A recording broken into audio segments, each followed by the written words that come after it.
humans! So good to see you again. Thank you for tuning in this week. I'm going to do a little bit of cooking. I'm trying something a little bit different this week. I've got all these lovely beetroots to roast, which is quite easy really. I'm just going to pop those in some foil, put them in the oven and get them all nice and tender to have as a side through the week. I like to have beetroot on top of everything, really. I love beetroot. So I'm actually making a fish tart and it'll go really well on the side of that, but also great on a salad. I have it on top of cheese in a jacket potato. Yeah, don't knock it till you've tried it, it's so good. I always have either, when I have a jacket potato with cheese, I always have either beetroot or red cabbage, pickled red cabbage on top. Such a good lunch. It's one of my favourite lunches. Sometimes I'll have a sweet potato stuffed with cheese. That's even better, it's a little bit sweeter and you're getting all those nutrients from your sweet potato and your lovely bright red beetroot. I'll show you what the fish tart looks like. I went to the library yesterday and I picked up this book, How to Eat 30 Plants a Week. And in the front it has like a, it's not my book so I won't be able to write in it. Yeah, it's got like this checklist and then it just talks about all the benefits of plants. The recipe that stood out for me, I thought yes, I'm gonna have a go at that, was this smoked fish in the garden tart. How yummy does that look? Now it says you can use smoked haddock, but I have some mackerel. I've already got it in my freezer. I love mackerel. I think it'll go really well. It's not a per se a weight loss recipe, but I have pointed it up for Paul and it serves 6. It's a very large tart. It says 6 to 8. I've done it on serving 6 because I want a nice big chunk and that'll be 13 points. Now 13 points may seem quite high. You're getting a lot of vegetables and nutrition in there and hopefully it'll taste really good. So I think 13 points is not too bad. Paul gets around 50 points a day at his weeklies, so that will fit into his plan perfectly. If you were having it, maybe you could have a 0 point lunch. The days that he's having this for his tea, I do all his food prep anyway. He's gonna have a chicken salad for his lunch, so win-win. He loves chicken salad. He's not probably as much keen on fish and vegetables, but I am. And that's what we're having. In that, he makes his own pastry, which is called Hobnobby short crust pastry, and it contains wholemeal flour and porridge oats and ground flaxseed, so all things that are really good for our bodies as well. So I'm looking forward to that. That would be good. It's a Sunday, so this morning I've done my weight training. I'm trying to weight train 3 times a week and do couch to 5k 3 times a week. Now that's 6 days a week working out, and this week that did not work out for me. So I have done 2 lots of weight training and 3 couch to 5k this week. I found it, I had a couple of days off and I found it a little bit tricky today, I have to say, but it is my time of the month and I think when that happens as well, you do feel a little bit weaker. Sometimes it'll come back. I follow Caroline Gervin. She has free YouTube videos, but I do have her app, so I do the workouts on there. She's quite intense. She's a very, very, very strong lady. I'm not anywhere near that. The weight that she lifts is usually double what I can lift, but I'm working towards it. I've noticed about changing my body shape, so that's really good from the exercise. And obviously I've been watching more what I eat because Paul's been on his weight loss journey and I want to support him, and I wanted to lose a little bit as well. I think we went on holiday in October last year, and just, if you've seen those vlogs, my goodness me, what we ate. And then it was coming up to Christmas, so just before Christmas I sort of made a decision, no, I'm going to start eating a little bit healthier. I'm 40 and I'd like to get in a little bit better shape. I'd like to be a little bit of a better shape for me. I've been working on that over the last 3 months and it seems to be going really well. I'm enjoying the exercise, I'm keeping on top of the cooking, so we're doing well. Okay, let's get this show on the road. Let's get these beautiful beetroots roasted. If I've been working out in the morning for my breakfast, I tend to have some form of protein shake. At the moment, I'm using chocolate my protein mixed with 0% Greek yogurt, a spoonful of almond butter, a peanut butter in that, and a banana, and I'd blend it up. I'd look forward to it after my workout. So I'm just popping these beetroots in to roast. Easy peasy, just topped and tailed them, cut the larger ones in half and then wrap them in foil, pop them straight in the oven.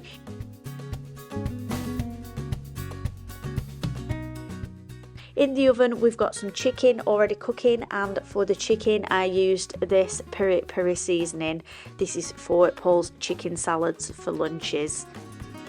Paul's just checking his points now, so he's making... So I've got 2 pitchers, which is 7 points, and then some roast beef brisket, which is 3 points, and then some onions. And a bit of pickle. And did you put any oil in the A little bit of oil, yes. So that'll be a point, will it? Or 6. Depends how much is a little bit, doesn't it? Tablespoon. Use fry light. Don't say a tablespoon, that is a lot. No, a teaspoon. A teaspoon. So he's got some beef brisket, which you just got out of the pack, didn't you, from the supermarket. He's filling his pizzas with some hot brisket and onion, and he's got a bit of piccalilli. I'm not checked the piccalilli yet. I reckon that's got points. It is not very high points if it does. I don't think it is any points. It's piccalilli. What do you mean? Tastes good? Cool. Yeah. This is Sunday lunch. Just checking the piccalilli. Just scanned it on his app. So all together with the oil as well, it's about 13 points. 13 points for your lunch. Yeah. And how many points do you get a day? 50 at the moment. 50. Yeah.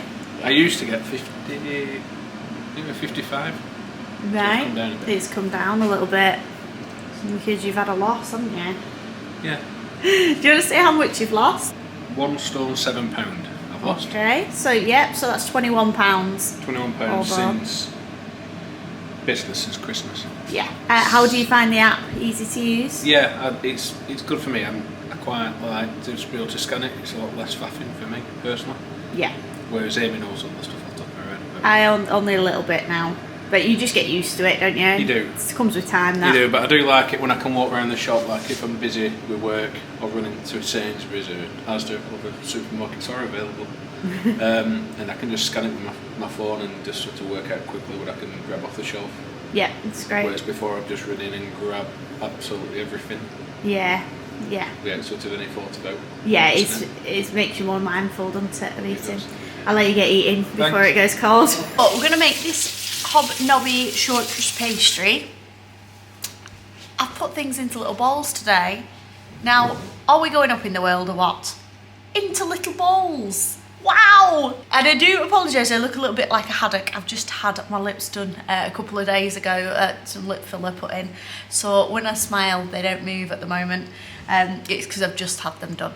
We're going full on haddock. We're going fish, tart, fish lips. Let me show you what's in the short crust pastry to begin. 120 grams of wholemeal flour. 100 grams of plain white flour. 50 grams of porridge oats. Now these are the oats that I have. It's like oat bran. I'm hoping this is as good, but you can just use normal porridge oats. And that's 50 grams. 30 grams of flaxseed. I get the Linwood's flaxseed. 125 grams of light butter, any sort of low-fat butter will do. A pinch of salt and 1 egg. All we do to make our hobnob pastry is to pop all our flours, all our dry ingredients into the food processor, season with some salt, and then add the butter. Now, as I was adding the dry ingredients, I did forget to add my flaxseed. So if you add in flaxseed, the time to do it is when you add your flours. Then add your butter, give it a little pulse, and then gradually add your egg to the mixture so it becomes more pastry-like.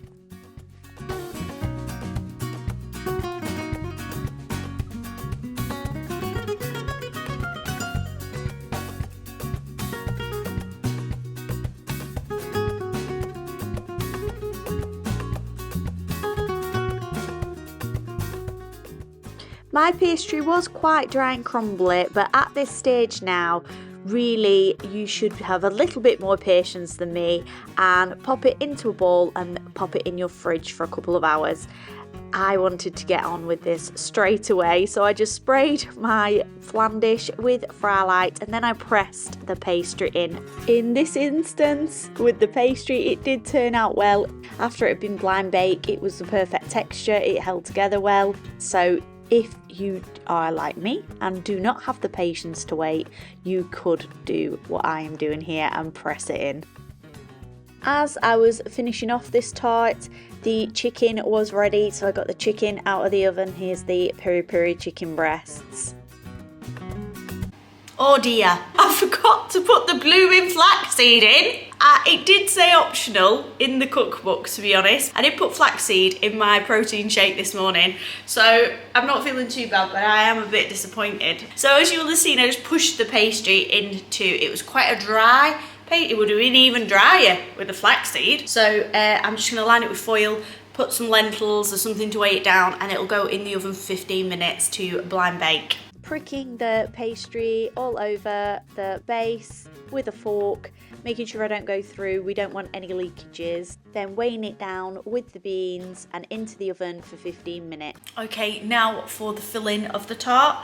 I am using what I've got, and I've also made some substitutes. So instead of using whole milk, I'm using skim milk. Instead of using full fat double cream, I'm using Amley Double, which is a lower fat alternative to double cream. I'm using a lighter cheddar cheese. You could go with half fat cheddar cheese if you can get hold of it. At the minute, this is what I have in, and it's 30% lighter. The ingredients that I've used, that is what I've pointed up for the 13 points per portion. So if you're using half fat cheddar, that might bring that down a little bit. There is only 50 grams of the cheddar cheese in the recipe though. Let me show you what we've got. A couple of very small red onions, 2 medium courgettes, some kale or spinach. It does say 100 grams in the recipe, but I've only got these 2 stalks of kale left, so I'm going to shred those, take the stalks out and shred what I've got. 75 grams of edamame beans, or you can use frozen peas, which is what I'm using, 75 grams. 3 eggs, 150 millilitres of double cream. I'm using the Elmley. 150 grams of skimmed milk. I'm going to be adding a tablespoon of Dijon mustard, some freshly grated nutmeg, I presume just a pinch, a sprinkle of mixed herbs, 200 grams of fish. I have got this pack which is 170 grams, so this mackerel is what we're going with, these mackerel fillets. They are already cooked. 50 grams of cheddar and 25 grams of Parmesan cheese and some salt and pepper. Starting with peeling and chopping our onion and then our courgette into rounds. These are going to go in the frying pan first.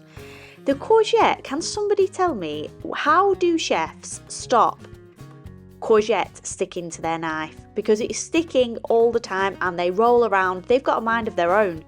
I wonder if you're on TV and you're like a TV chef, do they coat their knife with something to stop it from sticking? The mysteries of life. So I then sprayed my pan with Frylight, added the onion and courgette. I left these on a medium heat for around 6 minutes. I did give them a season and they turned a lovely golden brown colour.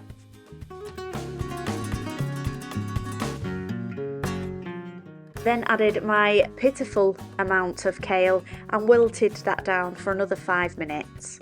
In the meantime, I took the skin from my mackerel and then flaked it just in between my fingers. I like to feel for bones to see if there's any bones in there, so I flaked that and then grated my 50 grams of cheddar. The 3 medium eggs, these were whisked together with the 150 millilitres of skimmed milk and the 150 millilitres of double cream. I added the Dijon mustard to this and grated my nutmeg. Nutmeg is one of those things that is hard work to get out and grate, but I absolutely adore nutmeg. I love the taste of it. So I whisked that all together, gave that a season, and then added a teaspoon of mixed herbs.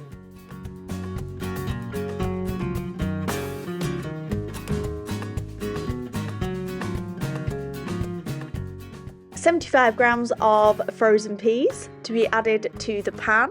Warmed these through for a couple of minutes. So here I'm putting my mackerel into my blind baked tart case. I left this to cool for 10 minutes before I started popping my ingredients in. I cover the base with the fish and then top with the vegetables.